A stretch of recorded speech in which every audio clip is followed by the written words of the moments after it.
What's up everybody, back with another raid guide, and today we're taking a look at Mythic Rygelon. Rygelon? I'll be going over most of the new mechanics, how to deal with them, as well as some tips and tricks for your progression. I won't be covering all of the heroic mechanics unless they've been updated for Mythic, so if you're not up to date, feel free to check out my heroic guides. Huge shout out to Lars Uno for guessing the pull count correctly for this fight. Absolute mad lad. Virtual high five. Now setup wise, we went with 2 tanks, 5 healers and 13 DPS. Ideally you want to bring at least 2 knockbacks, 4 is even better, and some gateways, roars and wind rushes helped. But other than that, it's more about not failing mechanics now than anything else. So with that said, let's go over some of the mechanics before we break down the fight. Now on Mythic, you get 3 cosmic cores per cast instead of 1, so a total of 9 cores per phase 1. And when a player soaks one of these, they get stacks of cosmic irregularity. Now these do ticking cosmic damage over 27 seconds and will instantly kill you if you get more than 6 stacks, and you get 3 stacks per core you've soaked. So for this you'll need 3 players to soak 1 core each per core set. We don't immune this as a strat. You can of course use it if needed to not die, but it's not a strat. And we used a weak aura to help us with this. That's part of the Echo's weak aura pack that helps assign core soakers. So you'll get 1 core closer on top of boss, 1 just a bit further away, and then 1 core really far away for each set. So 1 in melee, mid, and far. The melee core we hard assigned without the weak aura to be tanks and melee doing it. Very simple. Now for the mid and far soak, the weak aura checks what players have gotten Dark Eclipse recently, as you can't get Dark Eclipse back to back. So if you've gotten Dark Eclipse, it's safe to assign you to one of those cores without the risk of getting another Dark Eclipse while soaking it. So this weak aura will then show up for those people with either soak mid or soak far, and they just have to, well, find it and actually go soak it. Just keep in mind that the weak aura does not assign players for the very first set of cores in each phase 1, so after intermission, as well as there's been no Dark Eclipses yet. So the first one you have to do manually, the second and third core each phase 1 will be assigned. You can also skip the weak aura and hard assign all soaks, but be prepared to have backups for the cores in case those assigned players get Dark Eclipse. And I recommend using tanks, healers, and tanky range like boomkins and warlocks for this overall. Now, regardless of approach, I highly recommend putting in a lot of focus on making sure these aren't missed, because there's a lot going on in this fight, and pretty much everything will either wipe the entire raid or kill you if you miss it, this being one of them. Now if you use the weak aura, I highly recommend putting in a loud sound alert for when it pops up so you 100% don't miss it. Now on Mythic, 4 players get Dark Eclipse per cast, and you get 6 Quasars per spawn, and you cannot kill all 6 instantly, as 2 of the pools will despawn before new eclipses go out, even with the increased timer due to the nerf. So to deal with this, you want to use some clever knockbacks and a bit of slow. So let's go over that a bit, because this is where you wipe again and again and again. So like I mentioned, you get 4 eclipse 3 times during each phase 1 and 2 Quasar spawns with 6 in each. Cue the Pikachu. So for the first set of Quasars in each phase 1, you want to knock the 2 middle Quasars towards the boss. So you get a set of 4 of them near the boss fast, and melee just turns on the spot and smack Queasies. Now for the 2 Queasies in the back, you want to slow them. We used warlock slows for this, but just use your, well, slowest slow. The idea here is for them to slowly move towards the boss, so when the second set of Quasars spawn, you'll have 4 near the boss instantly, the 2 old ones and the 2 new ones that spawned. So when the second set spawns, you kill the 2 near boss plus the 2 old Quasars that should be near boss as well, and if you have access to more knockbacks, you want to knock the middle Quasars again, but this time you want to knock them straight back. So the 2 middle joins the 2 in the back, and then you can kill those 4 Queasies for the last Dark Eclipse. Big brain. Important to keep in mind, these Quasars do not have a lot of HP, so the Quasars you need to keep alive cannot be touched. You cannot dot them, even if you say, ooh, I gained single target boss damage from it, and you especially cannot starfall. Think of the pet touched. No, don't touch. Now, for the Dark Eclipse itself, we used another of Echo's weakauras that assigns players to a soak location-ish. So either it says melee right or melee left, or it just says left or right, just to give you an indication. If you get melee left, you soak the left side Quisi, which is closest to the boss. If you get right, well, soak Quasar on the right furthest from the boss. And it will always target 2 range and 2 melee DPS per Dark Eclipse. So you could also do something like left is always range, right is always melee, and skip the weakora altogether, whichever works better for you. But to clear up any confusions about this, if you have Dark Eclipse, you have to soak the most recently killed Quasar. 4 Quasar, 4 debuffs,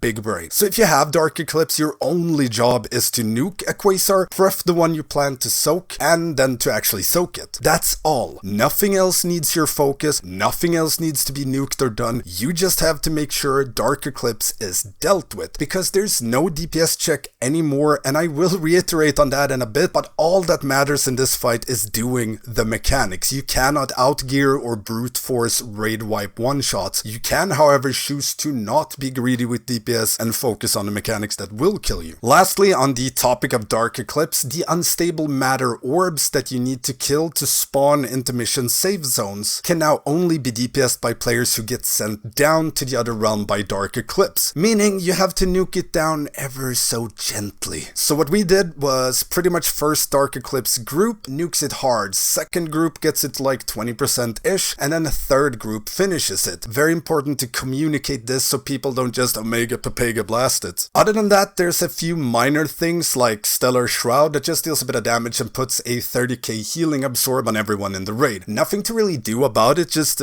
heal forehead. And Cosmic Radiation. All the safe zone circles as you go down to intermission will turn into radiation puddles for the rest of the fight. Stand in them, take a ton of damage. So as the fight progresses, you'll get less and less space. And the cores that you've soaked will spawn small dark orbs around them in the other realm. So players that go down either during intermission or Dark Eclipse, keep this in mind, because if you go near one of these, it'll start to swirl and then blow up. So when you go down with Dark Eclipse, keep moving for the first second or so, just to make sure you didn't go down on a ball. And a few seconds into intermission, boss will gobble up all the balls and then fire them at players. Players targeted will get a circle around them and blow up after a few seconds later. Name of the game, move out if you has circle. Now with that out of the way, let's break down the fight. On pull, drag boss down a bit between 2 Quisi spawn points. Shortly after, you get your first Dark Eclipse, and a few seconds later, Quasars will spawn. Make sure to knock in the 2 middle orbs to melee, and everyone swaps and kills these 4 as they need to die fast. They spawn after you've gotten Dark Eclipse. Slow the remaining 2 Quasars in the back. When you get core spawns, 1 tank soaks melee, and then healers can soak the remaining 2. Just remember to use a defensive or something while you're soaking. Now for Dark Eclipse 2, kill the 2 old Quasars, 2 new Quasars in melee, and if possible, knock the 2 middle Quasars towards the 2 in the back and slow them. Soak new cores, and when you get third Dark Eclipse or a few seconds before, you can start killing off the last 4 Quasars. Keep in mind that they do get faster and faster the longer they've been kept alive, so it's important that they die around the third eclipse, or they might just YOLO run into the boss. And remember, you can use Ring of Peace to make sure that these don't get into the boss as a last minute panic thing. Keep in mind that the raid takes a lot of damage anytime a player soaks a Quasar pool, so the third set of Dark Eclipse tends to hurt a lot on the raid, as you get a healing absorb plus other raid damage plus Quasar soaks in quick succession. So if possible, you want to stagger those soaks just a little. So you can soak 2 Quasars fast as soon as they die, and the next 2 wait like 2, perhaps 3 seconds, and then soak yours. You do not need a lot of time, just a little extra so healers can catch up in between the boom booms. And for squishy classes, be ready to use defensives or heal yourself during this so you survive. Great example was one of our poor hunters who saved his self-heal acceleration and would use it in between the soaks at the third Dark Eclipse, otherwise he'd die half the time. Squishy hunters. Point being, you'll save a lot of wipes if players are aware of this, because sometimes you'll be at full health plus the 30k healing absorb and you just flop over. So when shit goes down, healers can't always react in time and save you. But if you do stagger those soaks a bit, it should help a ton. With that said, let's talk intermission. So for this, make sure to pre-assign positions for each and every player. All melee, tanks, and melee healers should be assigned to one side and all range and healers to the other side. And this is mostly due to the core soaking during the intermission. You now have 3 cores to soak, and on Mythic you take 100% more damage from soaking these, but in turn they take 100% more damage, so they die faster. So when intermission starts, you want all range and healers to move to one core and all melee and tanks to another core, so you do 2 at the same time. Depending on your setup, you might need to add range to the melee soak if it's not an even split, as ideally you want an even split so cores die at roughly the same time. Now the cores can be a bit random in their spawns, but you'll always get 2 close and 1 far away. Ideally you always want to soak the 2 close cores first and then everyone together for the 3rd core. So like you can see in this picture, melee would naturally go to the one in front of them, range to the one in front of range, and then everyone for the one far. However, if the orbs spawn in this location, you'll have one right in front of melee and one to the side of melee opposite of range. Meaning you either have melee go to the one close to them at the side and range takes the one that was right in front of melee, or melee takes the one in front of them and range takes the far one first, and then everyone takes the one on the side of melee together, which is what we did for our kill. That way we could say melee always take whichever is closer, range adjusts. This however meant sometimes there was a bit of range issues for healers, and tanks have to be on top of things so they can soak the cores when they explode, as one will be in melee and one will be far away. So there's pros and cons with both approaches. We just thought it was easier to not have melee adjust things. We also use a gateway going from range core to the far core, so range can get over fast as soon as they're done soaking the first core. Now for you tanks out there, make sure to have a plan for how you're gonna soak core explosions and what cooldowns to use. We had the tank that starts intermission soak melee orb, other tank takes range, and either tank can take the 3rd core. And like I said, make sure you've planned defensives for this. They hurt a lot and the dot is nasty, so you always need cooldowns running for these soaks. And when you first get down to the intermission, keep in mind that these unstable quasars I mentioned earlier are still in effect, the dark orbs around the cores. These will be active for a few seconds at the start, so melee needs to wait until the boss sucks them all in. Otherwise you'll trigger all of them around the core you need to soak, and you either have to play Dance Dance Revolution with swirls or heal a lot, or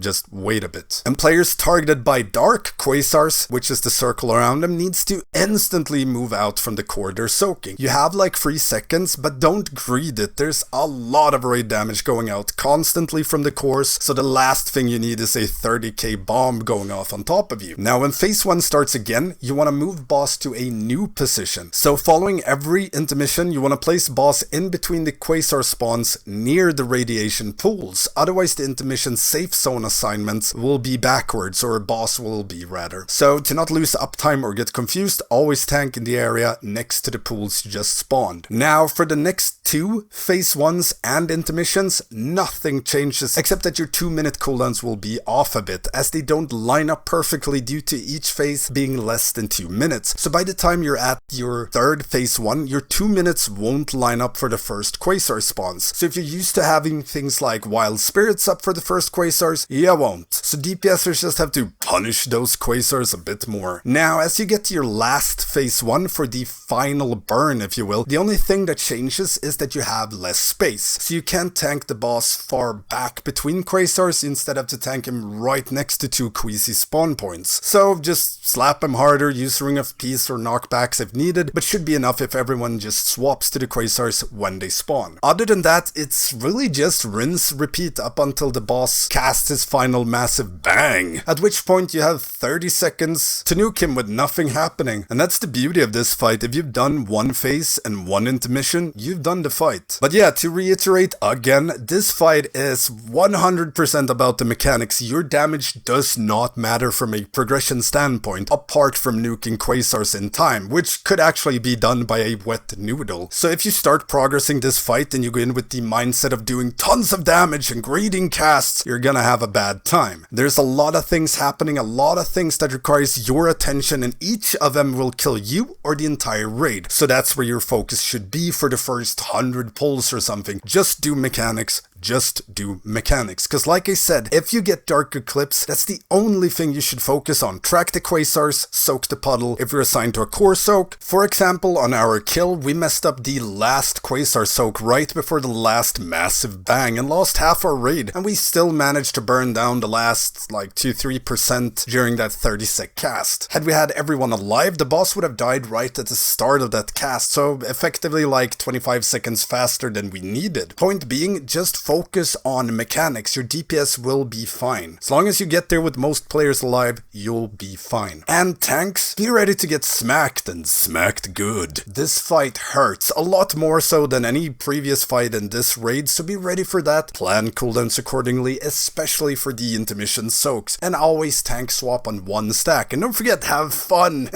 And yeah, that's pretty much it. Now if you have any questions at all about this encounter, hit me up in the comments or become a patron or Twitch sub and get access to the Stankie Discord, where you can find raid weakauras, healing notes, and a ton of awesome people to help you out with raid progression. Don't forget the usual stuff, like, comment, subscribe, and ring that notification bell, it really helps me out. Now, if you want a shout out in the next guide, feel free to hop by my Twitch on raid days during progression and guess how many pulls we need for that boss to die. Thursdays and Sundays. Thank you all for watching, and I will see you next time.